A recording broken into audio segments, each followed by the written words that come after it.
पूजा पाठ करने के नियम, यह गलतियां करने से नहीं मिलता है पूरा लाभ। राधे कृष्णा दोस्तों, आपका स्वागत है मेरे YouTube चैनल विस्तार से समझो में। अगर आपको वीडियो अच्छा लगे तो वीडियो को लाइक करें और चैनल को सब्सक्राइब करें। दोस्तों, अगर आप रोज़ पूजा पाठ करते हैं, इसके पश्चात भी आपका मन अशांत रहता है, घर में बरकत नहीं होती है और आपकी आर्थिक स्थिति दिन प्रतिदिन खराब होती जा रही है, तो इसका मतलब है कि आपकी पूजा पाठ में कहीं कुछ गलत हो रहा है। ऐसी स्थिति में किसी के भी मन में भगवान के प्रति अविश्वास और निराशा घर कर जाती है। कोई भी यह सोचने पर मजबूर हो जाता है कि मैं रोज़ ईश्वर की पूजा करता हूँ, लेकिन मुझे कोई लाभ क्यों नहीं मिल रहा है। तो यहाँ आपको यह जानना ज़रूरी है कि मन की शांति और किसी भी मनोकामना की पूर्ति के लिए अगर आप पूजा पाठ कर रहे हैं तो उस पूजा को पूरे विधि विधान से और नियम पूर्वक किया जाना ज़रूरी है, अन्यथा संभव है कि इसका कोई फल आपको नहीं मिलेगा। तो चलिए इस वीडियो में आपको बताते हैं कि क्या है दैनिक पूजा पाठ करने के शास्त्रीय नियम। वीडियो बहुत ही ज्ञानवर्धक है। यदि आप समय निकालकर इसे अंत तक देख लेते हैं तो पूजा पाठ से जुड़ी आपकी सभी जिज्ञासाओं का उत्तर मिल जाएगा। भगवान की पूजा का पहला नियम है कि आपका मन साफ, शांत और प्रसन्न हो। भगवान भक्त के भाव सबसे पहले देखते हैं। यदि आपके मन में किसी के लिए नकारात्मक विचार है, क्रोध है, तो इन चीज़ों को त्याग कर पूजा करें, अन्यथा इसका कोई फल नहीं मिलेगा। आप घर के मंदिर में पूजा कर रहे हैं तो भूल कर भी खड़े होकर पूजा ना करें। पूजा हमेशा बैठकर ही करनी चाहिए। कुछ लोग पूजा करते समय ज़मीन पर ही बैठ जाते हैं।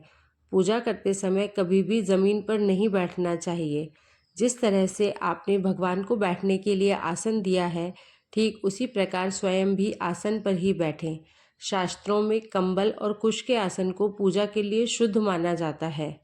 पूजा घर हमेशा घर के ईशान कोण में ही रखना उचित होता है। पूजा घर में किसी एक देवी देवता की मूर्तियाँ एक से ज़्यादा नहीं होनी चाहिए।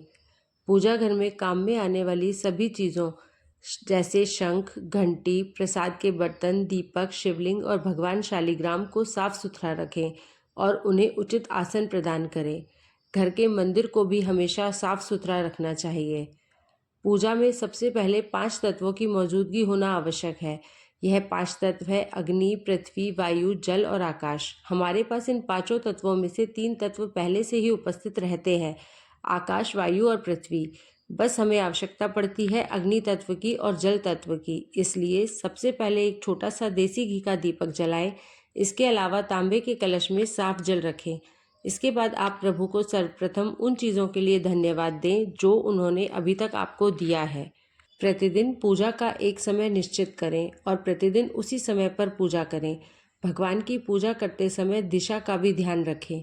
आप अपना मुख हमेशा पूर्व उत्तर या फिर उत्तर पूर्व में रखें। पूजा के लिए कभी भी तांबे के बर्तन में चंदन नहीं रखें। हिंदू धर्म में प्रतिदिन 5 देवों की पूजा करने का विधान है।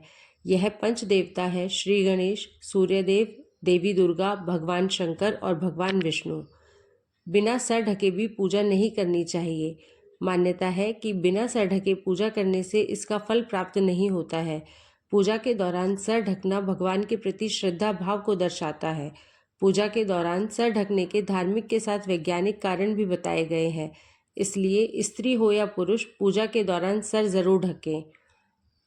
इस बात का भी ध्यान रखें कि पूजा का स्थान घर के फर्श से थोड़ा ऊपर होना चाहिए, क्योंकि भगवान अतुल्य और श्रेष्ठ है। इसलिए आप अपनी बराबरी में उनकी पूजा का स्थान ना रखें। पूजा के लिए भगवान को किसी चौकी पर या फर्श से ऊंचे स्थान पर स्थापित करें। पूजा प्रारंभ करने के पश्चात चाहे कैसी भी स्थिति हो, कभी भी जोर से नहीं बोलें। किसी पर क्रोध करना अथवा अपशब्द कहना पूजा को खंडित कर देता है।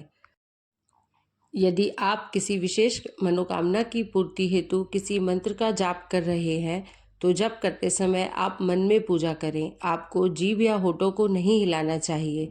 इसे उपांशु जप कहते हैं। इसका फल 100 गुना प्राप्त होता है। माला जप करते समय दाएं हाथ को कपड़े या गोमुख से ढककर रखना चाहिए। जप के बाद आसन के नीचे की भूमि को स्पर्श कर नेत्रों से लगाना चाहिए। इससे आपको आपके जप का पूर्ण फल प्राप्त होता है। यदि आप किसी खास प्रयोजन के लिए कोई पूजा करते हैं तो उसमें लिए संकल्प को पूरा करने में ज़्यादा समय नहीं लगाना चाहिए। अगर आपने कहीं किसी को दान करने का संकल्प लिया है तो उसे जितनी जल्दी हो सके पूरा कर लेना चाहिए। संकल्प को पूरा करने में देरी से पूजा का पूरा लाभ नहीं मिलता है। आजकल ज़्यादातर घरों में पूजा के लिए अगरबत्ती का इस्तेमाल किया जाता है, परंतु हमें पूजा करते वक्त बांस वाली लकड़ी की अगरबत्ती का इस्तेमाल नहीं करना चाहिए, क्योंकि हमारे शास्त्रों में बांस की लकड़ी को जलाना वर्जित माना गया है। इसलिए हमें पूजा में धूप का इस्तेमाल करना चाहिए। किसी भी देवी देवता की पूजा करने से पहले दीपक जलाना अनिवार्य होता है। ऐसी मान्यता है कि दीपक हमारे द्वारा चढ़ाए गए प्रसाद, धूप, फल, फूल और अन्य कार्यों का साक्षी होता है। अगर आप पूजा करने से पहले दीपक नहीं लगाते हैं तो भगवान तक आपकी प्रार्थना नहीं पहुंचती है। हमेशा इस बात का ध्यान रखें कि पूजा के दौरान इस्तेमाल किए जाने वाले दीपक का स्थान बार बार नहीं बदलना चाहिए। दीप प्रज्वलित करने से पहले हमेशा उसे पानी से अच्छी तरह साफ करें। इसके बाद ही दीपक में लौ प्रज्वलित करें। दीपक को सीधे भूमि पर नहीं रखना चाहिए। चावल यानी अक्षत के आसन पर ही दीपक को रखना चाहिए। भगवान गणेश को तुलसी, भगवान विष्णु को चावल और सूर्यदेव को बेलपत्र भूल कर भी ना चढ़ाएं। बेलपत्र महादेव को प्रिय है, इसलिए हमेशा भगवान शंकर जी को बेलपत्र, वहीं गणेश जी को हरी दूर्वा, सूर्य भगवान को कनेर का फूल, माता दुर्गा को लाल फूल और विष्णु जी को तुलसी चढ़ाएं। पूजा समाप्त करने के बाद भगवान से पूजा करते समय भूल से हुई गलतियों की क्षमा मांगे। शास्त्रों के अनुसार दोपहर में पूजा पाठ नहीं करनी चाहिए। यह समय पूजा के लिए निषेध माना जाता है। इस समय की गई पूजा भगवान स्वीकार नहीं करते, इसलिए दोपहर 12 बजे से लेकर 3 बजे तक पूजा नहीं करनी चाहिए। इस समय की गई पूजा का फल प्राप्त नहीं होता है। जिन लोगों का यज्ञोपवीत संस्कार हो चुका है उन्हें जनेऊ अवश्य धारण करना चाहिए, क्योंकि बिना जनेऊ पहने जो भी पूजा पाठ किया जाता है वह निष्फल हो जाता है। पूजा करने के बाद शंख या घंटी को बजाना महत्वपूर्ण माना जाता है। ऐसी मान्यता है कि शंख बजाने से मन और घर स्वच्छ होते हैं। पूजा के आखिर में शंख बजाने से घर की नकारात्मक ऊर्जा बाहर जाती है। पूजा के अंत में एक छोटे से कलश में जल लेकर घर की तुलसी माता को चढ़ाएं। तुलसी माँ का आशीर्वाद लेना बहुत ज़रूरी होता है। फल, फूल, चंदन आदि को कभी भी सूंघना नहीं चाहिए। यदि आप ऐसा करते हैं तो आपको पूजा करते हुए भी पाप लगेगा, क्योंकि ऐसी मान्यता है कि फल, फूल, चंदन सूंघने के बाद में शुद्ध नहीं रहते, अपवित्र हो जाते हैं। जय माँ लक्ष्मी। धन्यवाद।